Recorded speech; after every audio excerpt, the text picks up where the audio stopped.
Over the past 75 years, more than 10,000 chemicals have entered our food supply, but the EU allows just 300 additives. At Thrive Market, we prioritize quality, banning over 1,000 ingredients found in conventional grocery stores. Our Healthy Swap scanner helps you find better versions of your pantry essentials without the junk, dyes, or fillers, and everything is delivered right to your doorstep. So shop at a grocery store that actually cares about your health at thrivemarket.com/get-started for 30% off your first order and a free $60 gift.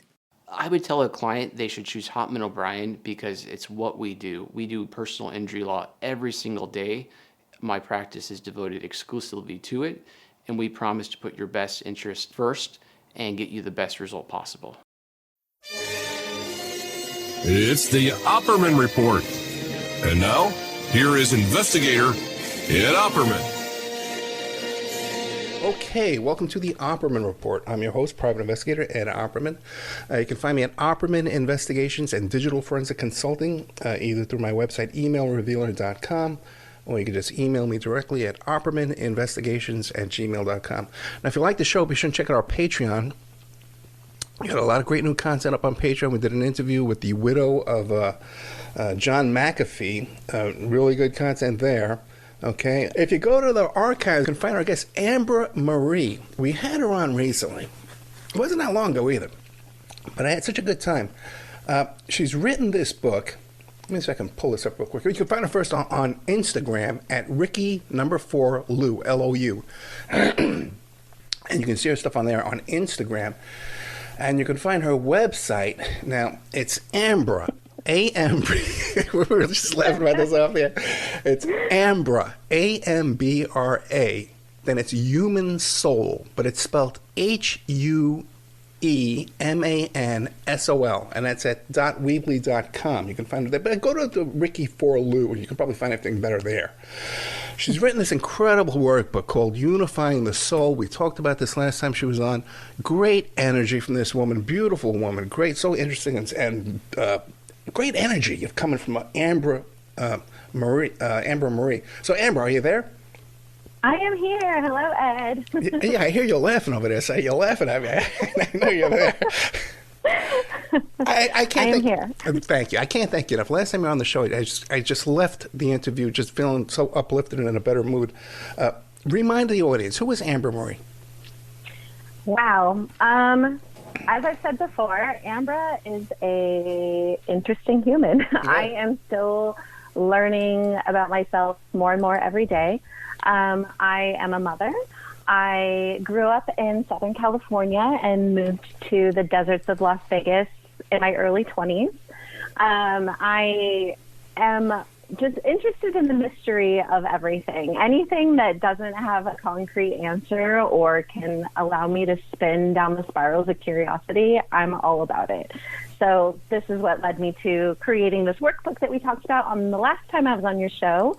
And yeah, I've traveled around the world. I've gotten to experience many different cultures and many different experiences that people and Earth have to offer, and I'm just incredibly blessed to have lived the life I have so far. Yeah, that's right, because you lived in the Amazon for a while, right?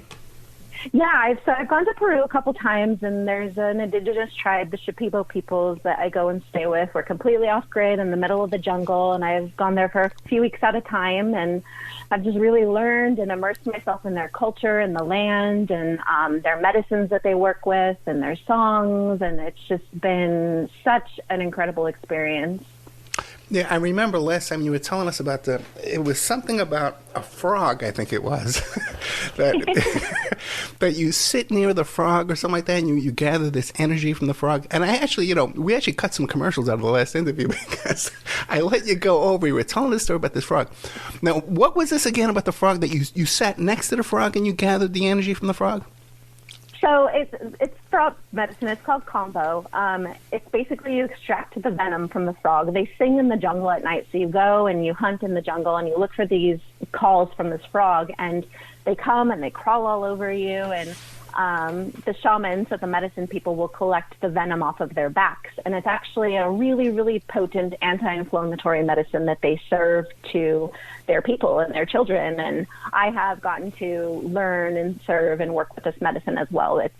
definitely a challenging medicine to work with. It's not comfortable because basically you're acutely poisoning your body and putting it into its complete defense mode. But the health benefits are incredible and amazing. And I see this medicine, especially with the time we are in now, really being utilized and working to help people. In what way? What would it do for us now? So strengthening your immune system, getting rid of any impurities in the body, including parasites, bacteria, viruses, any dangerous fungals. It's good for people who have adverse reactions to any sort of medical medicines that they've taken. So yeah, it's good for arthritis. It's good for people with any brain injuries and trauma.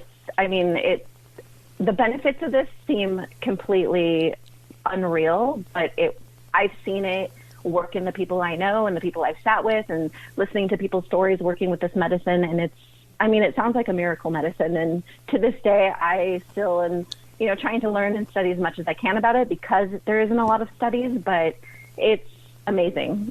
Yeah, it's just fascinating. Someone takes the time to go there and and visit this frog and do all this research. Someone takes the time to do this.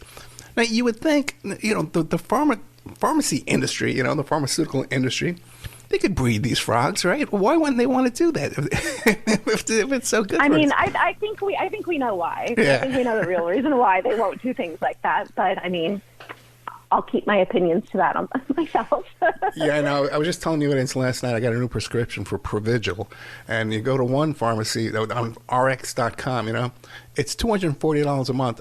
Another, go to a different pharmacy. It's $24 a month. Yeah. Oh, wow. Yeah. None of it makes sense, but at the same time, it makes sense. Capitalism. Unifying the Whole. What are we going to find in your book, or your workbook, Unifying the Whole? So Unifying the Whole is it's a self-guided workbook and journal that navigates us to a more inward view of ourselves. It allows us to connect and hold ourselves in new ways. We learn about the 7 main energy centers in the body, the information these hold, how to unlock this information from our past, and how to significantly reframe how we view our present.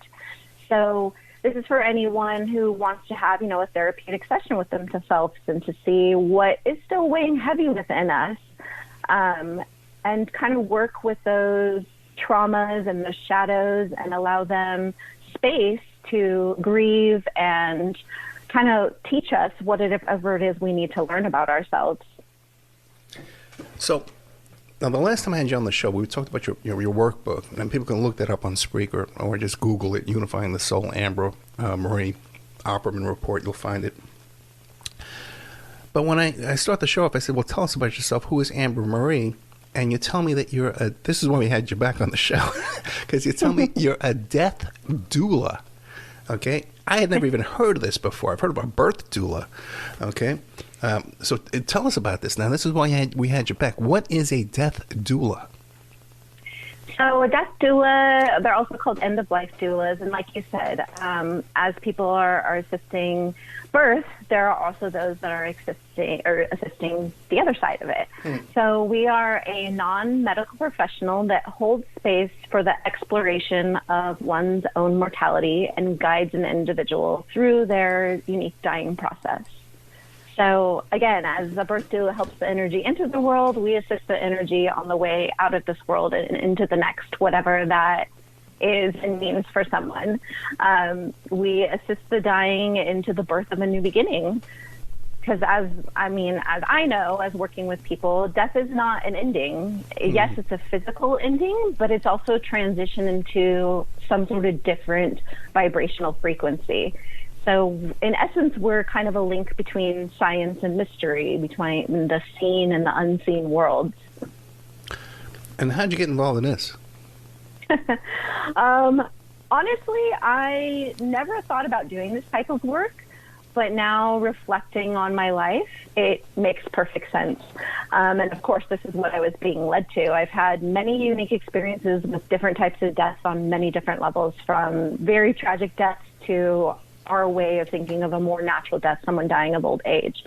But my friend started this academy called the Anamkara, which is Celtic for soul friend, which couldn't be any more perfect because I feel like we're all just kind of walking each other home.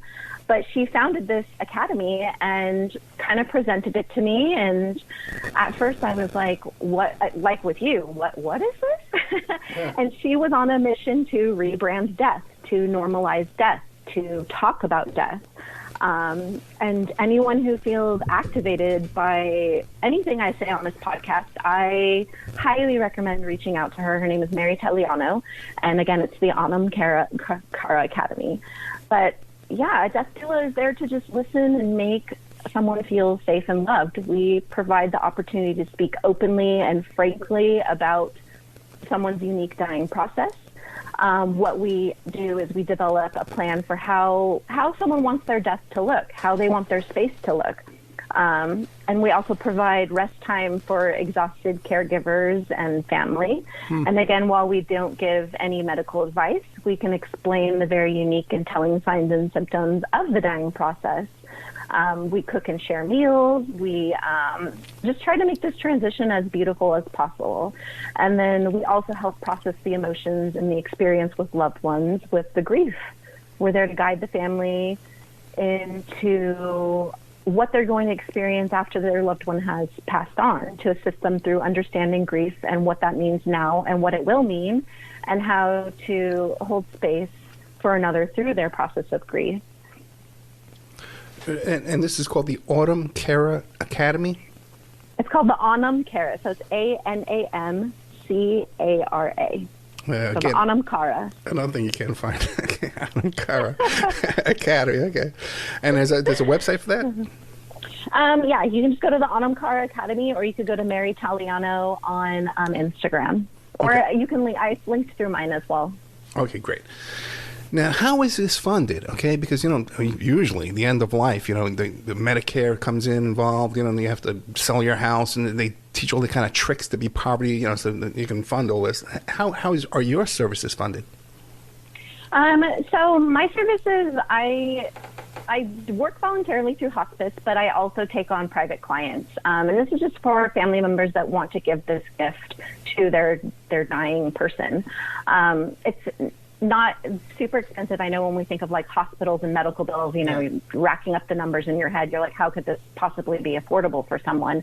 But death doulas, we work with people. We're not about the money. Obviously, it's an exchange, and there is some sort of exchange that needs to happen for us to be able to do this type of work.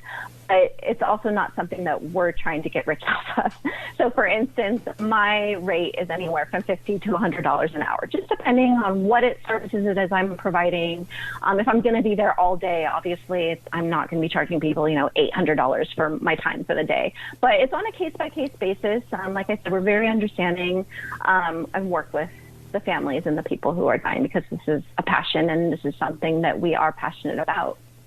Yeah, there was a time, like when I was a little kid, doctors came, they made house calls.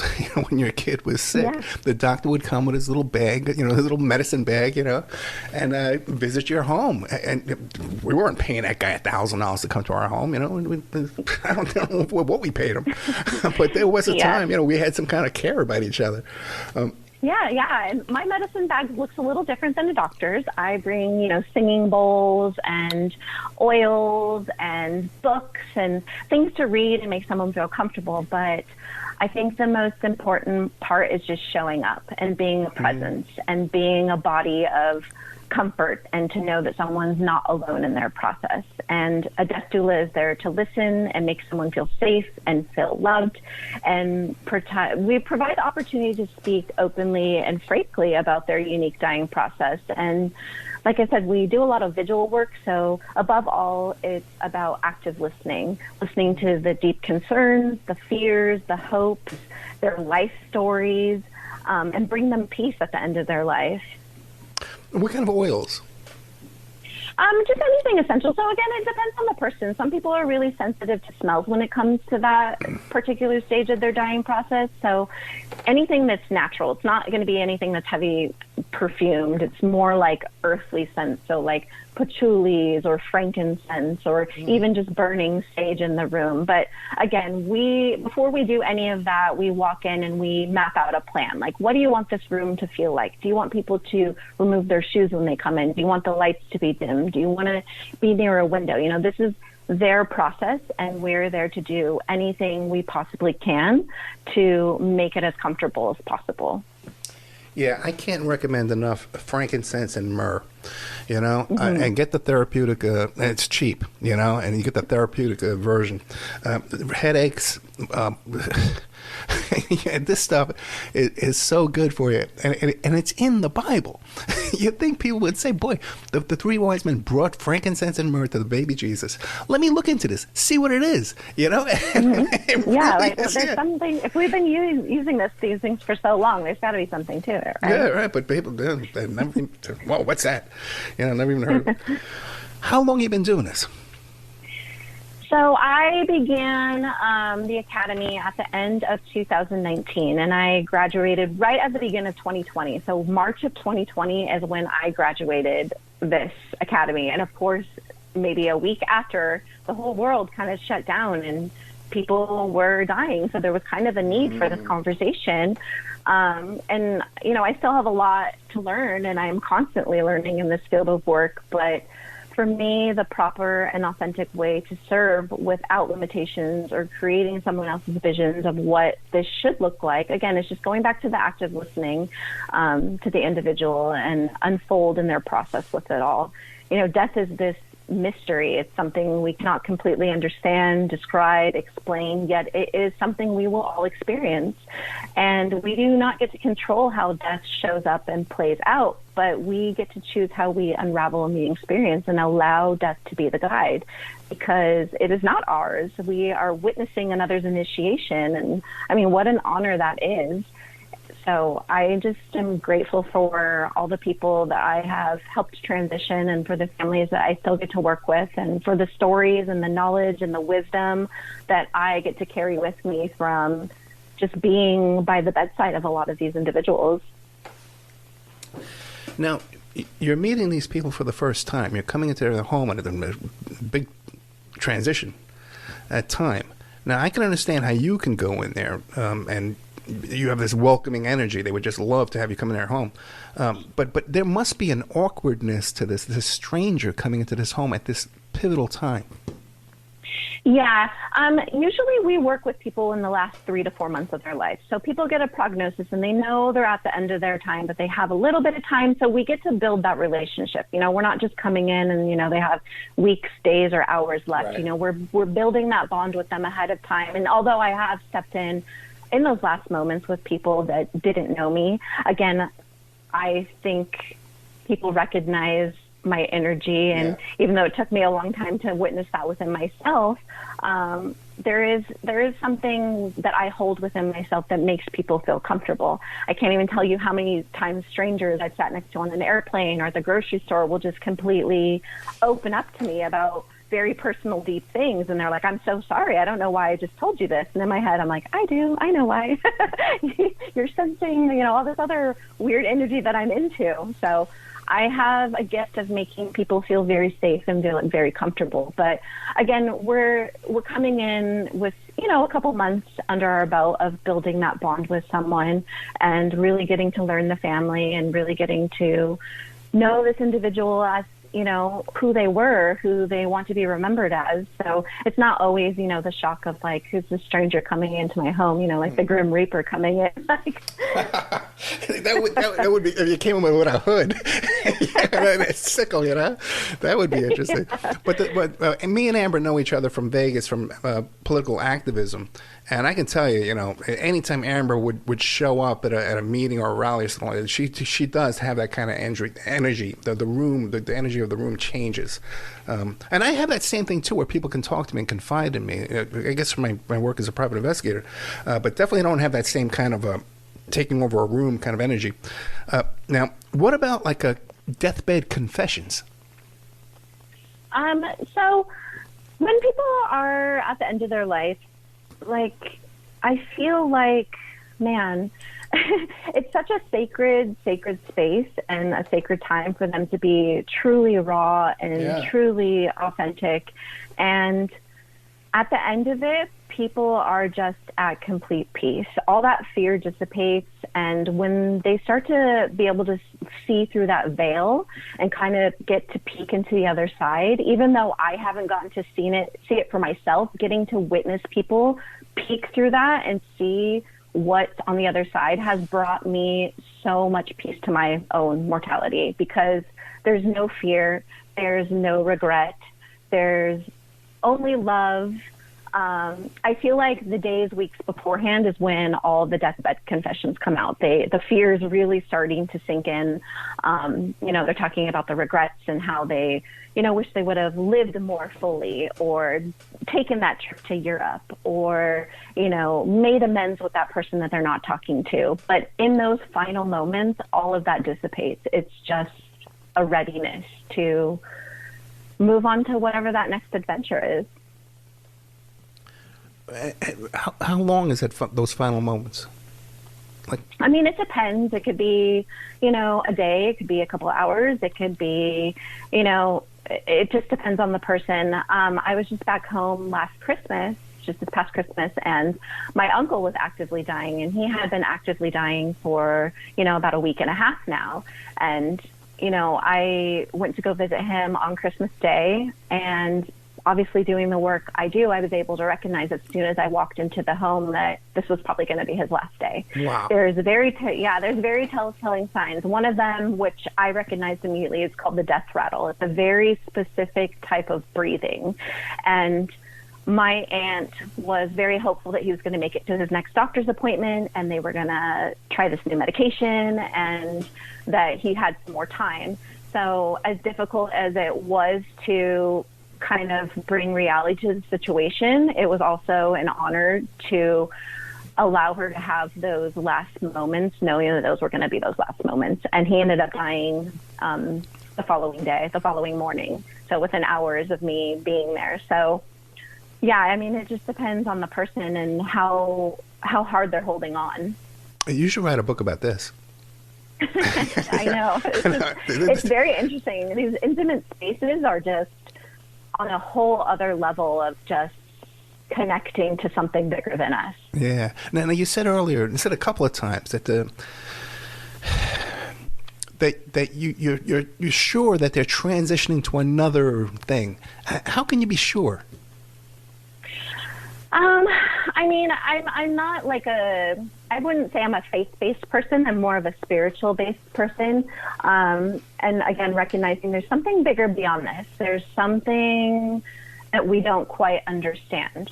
And I am not one to label and hold myself and tie down to any belief in particular. I'm open to whatever that experience is. I know there is something bigger, but I don't quite know what that is.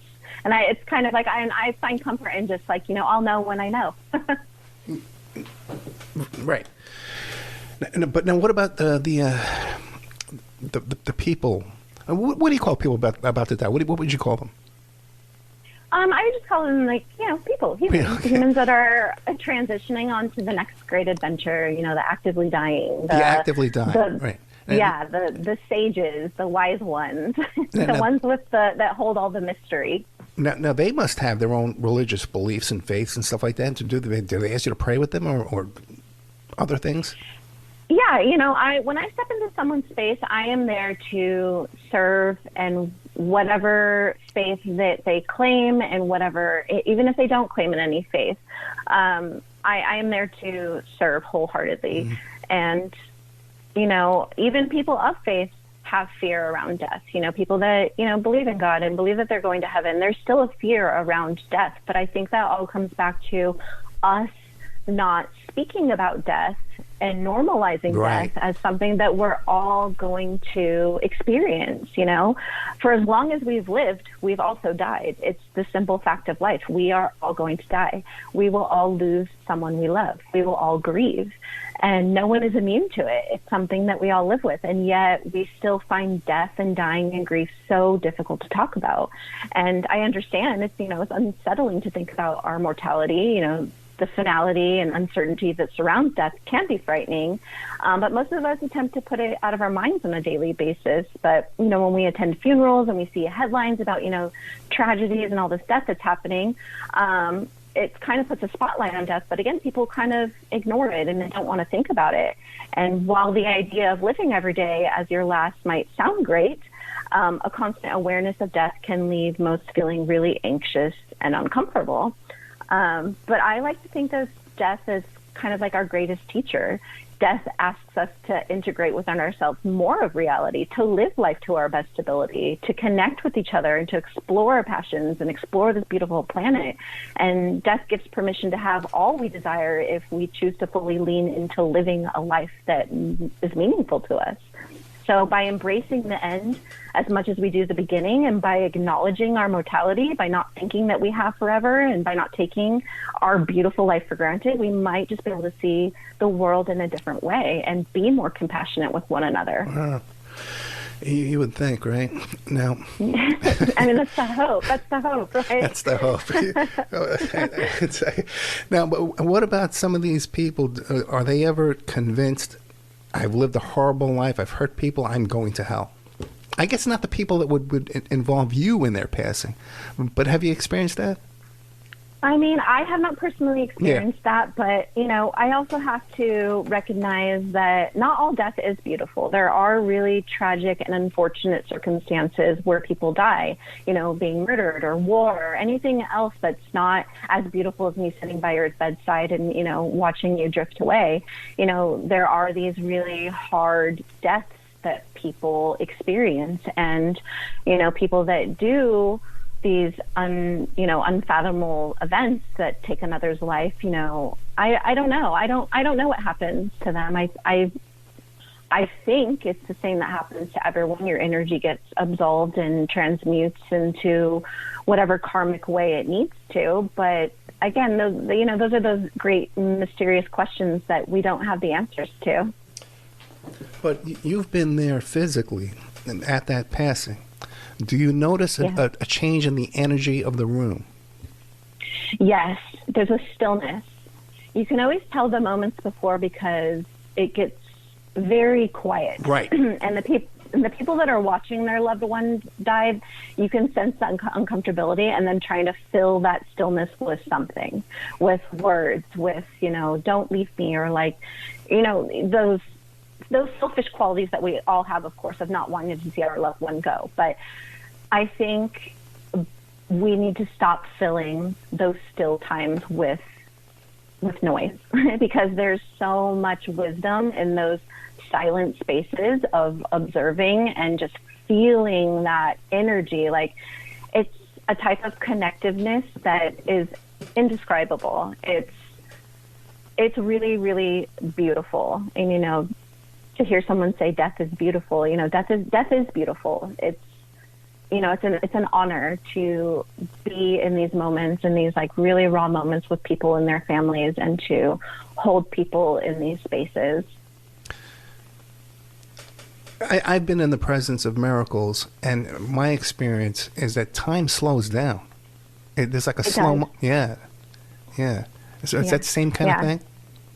Yeah, you just feel everything shift. Right. And you feel the expansion of the energy. And again, anything that's expansive feels way bigger. And again, time slows down, as you said. So nothing ever diminishes. We're only expanding and shifting into something different. And those really slowed down moments are, I think, the biggest teaching moments. Yeah, and it's so true. And now with TV and these phones, these smartphones, we don't have that kind of peace and quiet in our lives like we once did. Now, what about you're in the room, the loved ones are there. Now, their energy turns to grief. Mm-hmm. There must be like a huge shift in the energy in the room. Yes, grief is, I don't know. Grief to me is just a reminder of how much we truly loved someone or something. So even in the throes of our grief, the other side of that is love. And just allowing people to grieve, not stopping it, not saying, not using those words like it's going to be okay, they're in a better place. All those words that we are programmed to tell people, just being a body for someone to completely fall into and collapse into their grief. And that's like another part of being a death doula, is the aftermath. So we get to assist the families for, as long as they are needing us in their grief process. I had dealt with death many different times in my life, and even going through my own grief process was difficult because I felt completely alone in it. And just being able to connect with people, and again, not as much as we want to let the people dying know that they're not alone. People are not alone in their grief too, because we've all experienced grief on some level. And it has been really interesting for me to release this fear of death when it comes to grief. It's just like loving someone so fiercely. And for me personally, grieving the people I love is the biggest way I can honor them. This is such an emotional experience. After the passing, do you stay in touch with the families? Yeah. So we help them throughout the funeral process too. Again, while we're working with a person who is actively dying, we let us know what they want that to look like, what they want their funeral to look like, what they want their, burial, cremation, everything to look like. That way, everything's laid out. The family doesn't have to stress about anything like, oh, what would they have wanted, or am I doing this right? All that gets to be handled and taken care of by the person dying, and the family can just experience and grieve and tell stories and connect with the others that loved them so much. So again, my sister who created this academy, she had this brilliant idea of wanting to start doing living funerals. So actually having and holding a vigil and space while the person is still here, so that they can exchange stories and they can have those moments together, so that when it does happen, it's, a little less of a, like the I wishes and the woulda, coulda, shouldas at the funeral. So I love the idea of living funerals. I think it's beautiful. I think it gives people so much closure. I think it heals families. I think it mends wounded lines. And there's just so many beautiful benefits to having those spaces while the person is still here and present.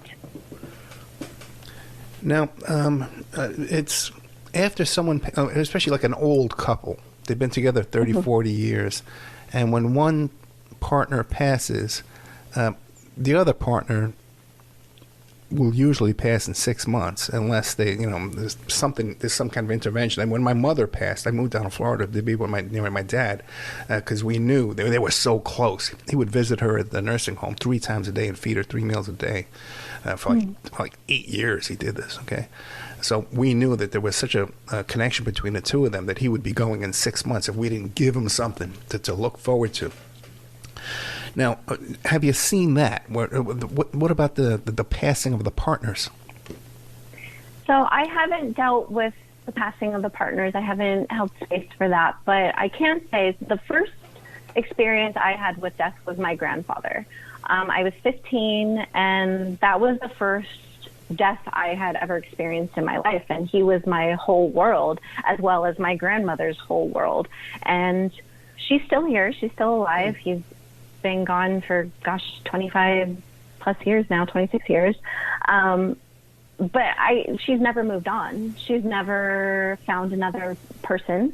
She still, speaks highly of him. She still has a lot of his belongings. And some people, they don't move on. But there's definitely a loss with her since he's passed. And I know she's probably looking forward to the day that they get to reunite again. But his death was the first death that taught me everything about death, because again, I had never experienced it.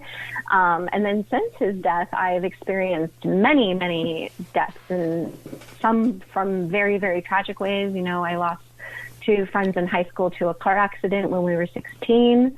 They had just gotten their license and passed away a week later. Oh my God. So I've experienced death a lot at a young age. And then even in my mid-20s, I lost a best friend to murder, and that was horrific. So, I didn't recognize it then, but all of these things were kind of building me up for something bigger, to be able to relate to death on many levels and to be able to hold this death and relate with people who are grieving through various types of death. You know, I tell you, when you say that your grandfather passed at 15, that was 25 years ago, people should go to the Instagram, Ricky4Lou, Ricky4Lou, and look at some pictures of Ambra. We should all go get one of those frogs, okay? 'Cause this woman looks about 25 years old, okay? I'm going to be 40 this year. Oh, God bless you, man. We all got to go get those frogs. I figured you were about 25, 30. Okay. Now, what about, have you ever been brought in to be present at the passing of a child? A child maybe has leukemia or cancer or something like that? So when my friend was murdered, the only time I was in the presence of a child is with my friend. They were in a really horrific, I mean, it sounds like something out of a movie. They were shot many times, but one of my friends survived and one of my friends didn't. But my friend that did survive was pregnant, and she had gotten shot in the stomach, and the baby did not live. And so I was present for the birth of this child who was deceased. And that's the only time I've been in the presence of a child who had already passed and a mother who was grieving and having to witness this. And it was one of the more difficult times with death I've ever been in, just because, you know, I, as a mother, like, I could not even imagine going through anything like that. But, yeah, just kind of being a pillar of presence there for my friend as she's, you know, going through this experience. But yeah, that's the only time I've been in the presence of a child who has passed. Yeah, I had to go to a funeral once of a passing of an infant. That little tiny white coffin was just heartbreaking, the most heartbreaking thing you've ever seen in your life. Yeah. What is it and about? That's like that cruelness of death. Like, death can seem very cruel at times too, but, you know, you just have to kind of hold on to the thought that there was something much bigger and more peaceful for them to experience. And you said earlier that you believe that your grandmother will be reunited with the grandfather. And so you believe the people that we see, other people from our lives in the afterlife. Yeah, and the reason why I believe that is not only through my own experiences. You know, I've sat with many different medicines where I've had people who have passed come to me and have me relay messages. But even in those moments when people are dying, they always talk about, like, their loved ones greeting them. So when that veil gets very thin, people start to see loved ones that have passed, and they start talking to them as if they're right there next to them in the room. So that's kind of like changed my view on, you know, our energies kind of being where it needs to be. Even though I feel like we dissipate in a way, I also feel like we can come back into those moments to ease other people through the gateways. So again, this is just kind of what I've seen and what I believe, but again, it's just one of those things that I won't really know until I know. But I have seen people talk to their, you know, their sisters or their brothers or their mothers or their fathers on the other side, like they're right there. And that's like another telltale sign of that the end is coming near, because that gateway is starting to open. The people are starting to welcome them to the other side. Well, you're a first-hand eyewitness. So now, what is that conversation like? Do you hear both ends of the conversation, or is it just sporadic? I only hear the one-sided of the conversation. There'll be a point where they'll look, and you'll tell that they're looking at something or someone, but they'll get very happy and very excited, oh my God. And then they'll just start speaking to the person as if time had never passed. Like, where have you been? Like, oh my gosh, like, I can't believe you're here. Like, oh my gosh, I've missed you so much. Like, I'm so excited to see you. You know, it's an elation, like a happy feeling that people get when they see someone that they've missed so much. And how often does that happen? I mean, it's happened a couple times. It doesn't happen every time, but it has happened a few times to where I'm like, whoa, this is really special, like, to witness. And again, I can only see in the physical what's happening. I can't see beyond the veil of what the other side looks like, what this interaction is. But nonetheless, it's miraculous and really interesting. Oh yeah, that would be fascinating. No, do you talk about like a tunnel or a light, you know, a light or anything? People don't really talk. I mean, I've never heard anyone say like, "Oh, go into the light" or anything like that. It's just kind of more like I picture it how I've seen it described as like a piece of lace. Like you kind of can start to see through it, and then it kind of just slowly starts to disintegrate until it's completely gone. And when it's completely gone, that's when the person's pretty much gone on the other side. But it's like that lace. Like that you can see through, but it's still kind of a little bit of a mystery until it slowly just kind of starts burning and falling away, and it reveals itself more and more to the person who is transitioning. Now, after the person's passed, since you become so close to them, do you ever feel their presence or their energy afterwards?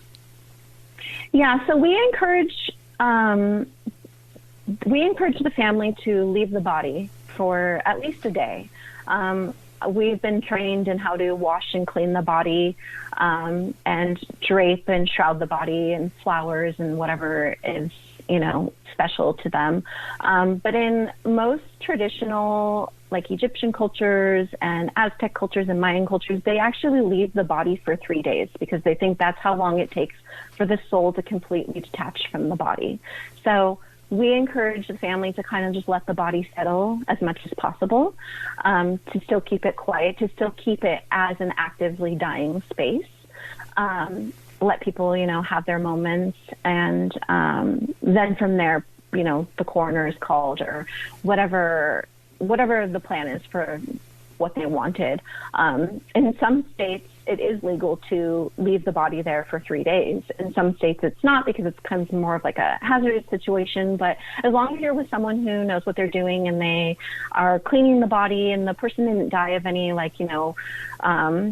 tragic, like blood disease or something that's going to be toxic to someone else, it's perfectly safe to leave the body and to, as ancients have said, let the soul completely detach from the body. So, it just depends, again, with what the wishes are of the family and the actively dying person. Now that's fascinating. Yeah. You wouldn't even think that, because I know that they come inventory, all kind of stuff to probate. Now, but do you report the body, the death, or just keep it quiet? So it depends again. Most people will report the death. Usually they'll have a doctor or nurse that they've also been working with. Gotcha, we're not, again, because we're not a medical professional there is someone there, like if it's hospice or in the home, there's a medical professional there, and they do report, and, clock the death time and all that stuff. But they are also very forgiving and understanding of, leaving the body and whatever religious or cultural or, whatever someone's wishes are. Most people are pretty, cool with allowing the family to do what they will. In Nevada, just a short time ago in Nevada, it was legal to bury a body in your backyard. You could bury your loved ones in your backyard. Not that long ago. Not that long ago, Okay. Yeah. But I think the biggest thing for me is just being comfortable with my own mortality. I was never afraid of death. But it's something I always knew that would happen to me. But I feel like working with people in this capacity has really diminished that fear of death even more so. I used to be very fearful of, what that was. Yeah.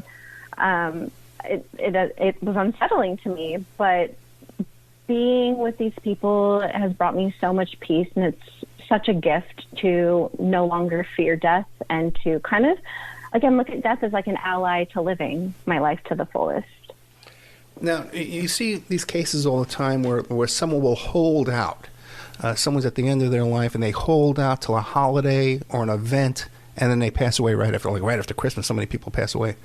Have you experienced that? Yes, and they don't do that for themselves. They do that for us. Right. That's for us. They do that because just like with my uncle, I know he held out not dying on Christmas Day because he didn't want Christmas Day to be like this tragic day for everyone. So, he waited till the next day. But that's all for us. That's their final gift for us, to not, I don't want to say taint, because death, I don't feel taints anything, but to not allow it to completely take over a different event, that we should be enjoying family time or connecting with each other. You know, death asks us to integrate life. So, and life is to connect with each other and to be with each other and to love each other. And even though I don't fully understand the capacity of death, I've gotten glimpses of it through those I've served, and death is not the enemy. It's definitely not the enemy. I think our ignorance to death has made dying from a transition into this fullness, into kind of a failure and a tragedy and something that we have to beat. And, you know, with all the advances in medical to kind of postpone the dying process, it's kind of taken away from the natural part of the dying process.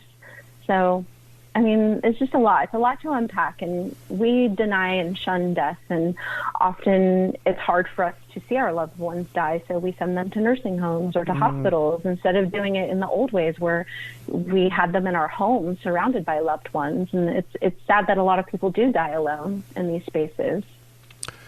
Yeah, my ex-wife was an ICU nurse, and especially back in New York at NYU, she did the heart retrievals, with heart transplants, and I found out that it's common for these ICU nurses, when someone's at the end of their life, the quality of their life is diminished, that to resuscitate them, they shoot that epi into the bag, but instead they'll shoot it into the mattress and let the guy die. Okay. Oh, wow. Yeah, I know. When you first hear that story, when you did what? A little traumatic. Yeah, you did what? You know. But now, how do you feel about like assisted suicide or quality of life, end of life situation? So I have it's probably not going to be for everyone, but I feel, as tragic as suicide is, and as much as there's probably some underlying issues that come along with suicide, if in that clear, present space moment someone decided to take their life, I honor that. I honor whatever decision an individual makes for themselves, whether it's by the hand of their own or by assisted suicide. We don't get to play God, and we don't get to decide how people live. And like I said, it's unfortunate and it is sad, and I feel like there, again, is a lot of underlying issues that comes along with that. But if that is that person's decision, then I honor and respect that decision. And it's a very brave decision. I mean, I can't imagine being in those moments of wanting to end my life and actually moving forward with it, because, you know, that's a big move. Oh, yeah, it's uncertain. Now you said earlier, too, that you had experience with, I think you said meds. Now, this is like ayahuasca type stuff you're talking about? Yeah, so I sat with numerous plant medicines. I sat with, you know, psilocybin mushrooms, ayahuasca, ibogaine, all kinds of different plant medicines. Those also have kind of like alleviated my fear of death too. They've kind of made me realize that, like, we are all dying, you know, we are all actively dying on a daily basis, whether that's through death itself or whether it's through the ending of relationships with, you know, romantic partners, family, friendships. Parts of us die and fall away and shed all the time. So accepting these small deaths has prepared me for the big death. Now that's fascinating. Especially the ibogaine. How do you pronounce it? Which one? Oh, ibogaine. Ibogaine, yeah, because you know, I'm very familiar with that because my friends with the Yippies back in Manhattan in New York City swore that was a cure for heroin addiction, and they yes. It has very promising studies. They do have ibogaine clinics in Canada and Mexico, and they have a 98% success rate of kicking people off of really hardcore drugs, which is an incredible statistic. But on the other hand, a lot of people that relapse will immediately die because they have been completely cleared, and when they go back to thinking they can, you know, take the normal dose that they have, it becomes fatal to them. So, you know, it's that fine line of making people aware, like, yes, it could heal you, but if you relapse, it could kill you instantly. Yeah, that's exactly what happened to my friend Fred Gottbetter. And if you look up his name, he was part of those studies in Manhattan with the Yippies, Yippie spokesperson. They got him off, man. Yeah, and he was in such bad shape, too. Well, everyone abandoned him. He's just miserable. And they got him on that abominine stuff, and he was healed and then overdosed shortly after that. Yeah. Yeah, so you can look up the name Fred Gottbetter, man. The guy was totally a hero to me, man. Told me everything. Yeah, I would love to look him up and learn about his story, because, I mean, we can learn even from past deaths. Like, there's just so much wisdom and so much knowledge that are encapsulated in each individual death. And each step I take into the unknown and allow things to fall away without trying to desperately grasp and keep them prepares me even more. And then on top of that, holding empathy and compassion for people in my daily life is important to the work I do. And for the audience, we have A.J. Weberman coming back. So just to know, Fred worked for A.J. and I worked for Fred back in those days. Now, in your travels and your experiences, other cultures, they're dealing with death. What have you found there? So mainly, like, when we were in our schooling, we learned a lot about how the Egyptians handled death. And again, they wouldn't touch the body. And then they were very big on the karma of it all, the weighing of the heart against the feather, and, the gateway, like, how pure did you live your life? So I learned a lot about that, but even more so going back to, Peru and working with those indigenous cultures. The way they honor death is even beautiful. I mean, everyone has their own way of honoring death, but again, they honor death by serving medicine. So a lot of people get served ayahuasca in their active stage of dying and kind of drift away into the medicine, which, I mean, I've done the medicine not actively dying, and I've felt like I've died many times during that medicine. So being actively dying and taking a medicine that helps you die, like, I can't even imagine what that experience would be like. But there's a lot of singing and a lot of celebration. And even in Mexico, I was just in Mexico in October for Dia de los Muertos, and how they honor death and how they, prepare and,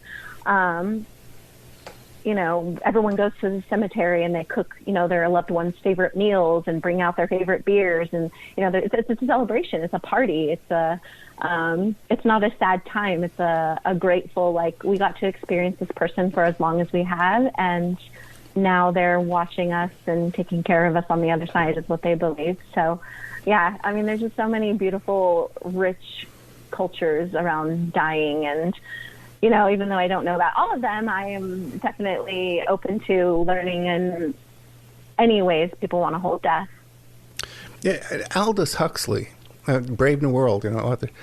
He took a dose of LSD on his deathbed. And it was like a huge dose, too. It was like an astronomical dose. Yeah, that was like his dying wish, is that he wanted to go out with the medicine. So his wife served him, a really, really large dose of LSD. And, I mean, again, what a way. Like, if I'm all for people going out the ways that they want to go out, and what a way to go out. I mean, see, I would be afraid to do that. I would think it might alter the transition.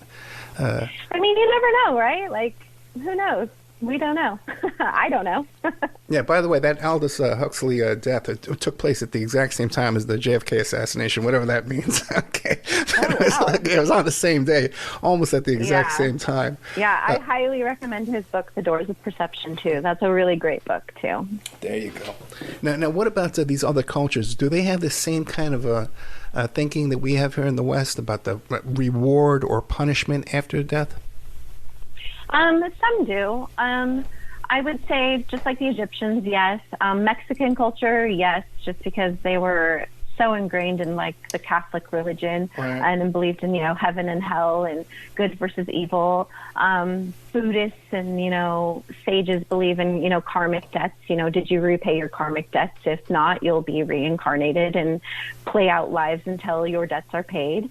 So, there's all these different beliefs of, karma and heaven and hell and intention and the purity of your heart. And I mean, I think all of it has some validity to it. But But then in the same breath, there's like a uniqueness to each individual death.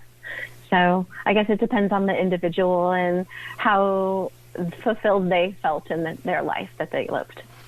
And then what do you think about reincarnation, coming back to the same earth? I don't know. Again, like I think the idea and the knowledge we have of it is all very interesting, but I don't attach to any one belief or idea.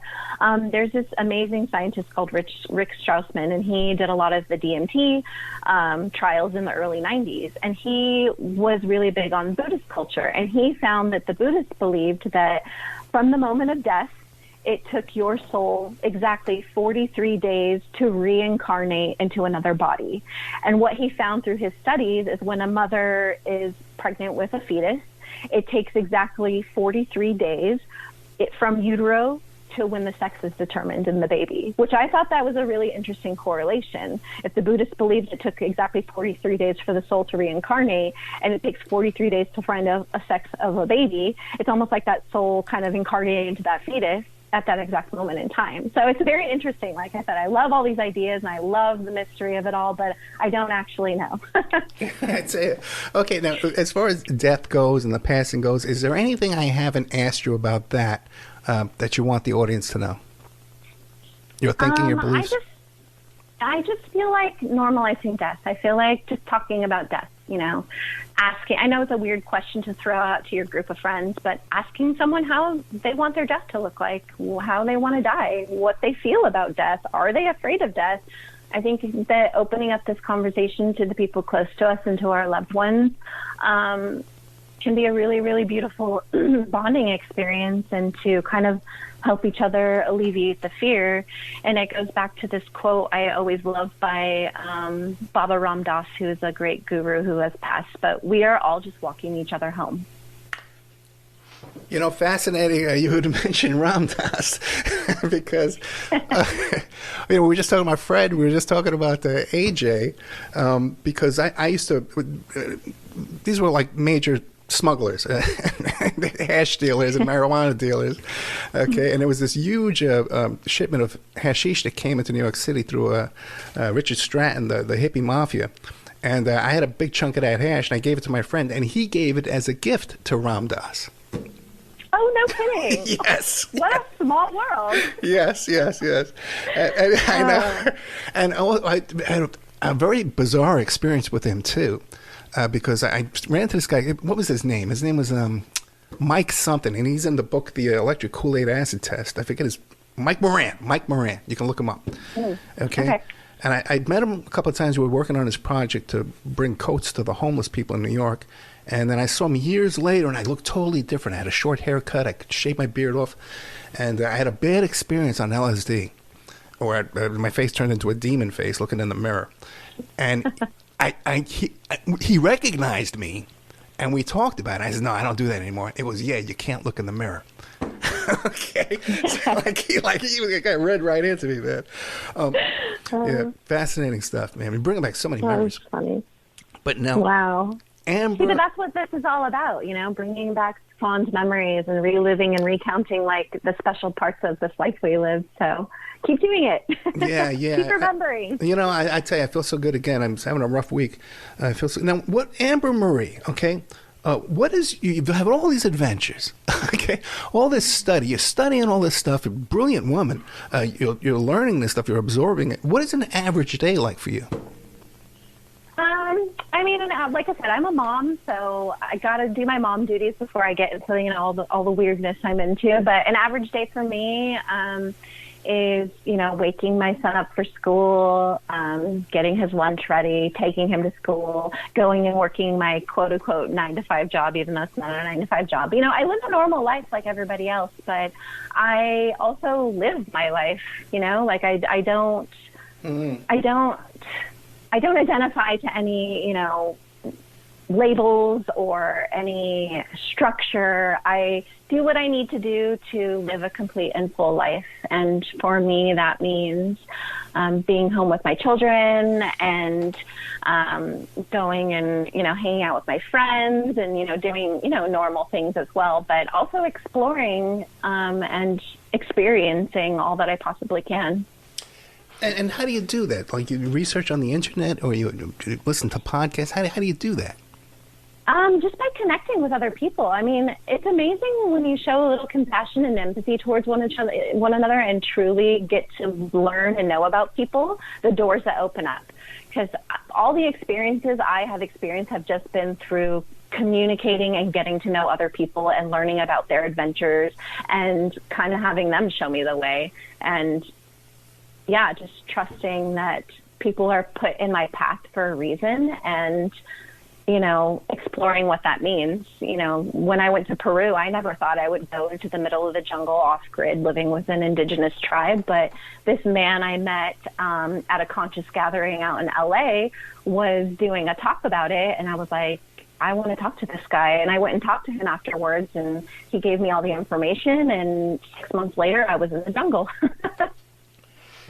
Yeah, I had a friendship. The audience will know who I'm talking about. Stephen Hoffenberg, who at one point owned the New York Post, and he was actually the mentor and employed Jeffrey Epstein. Okay, all right, Oh. and he went to prison, so he left holding the bag for this big financial scam.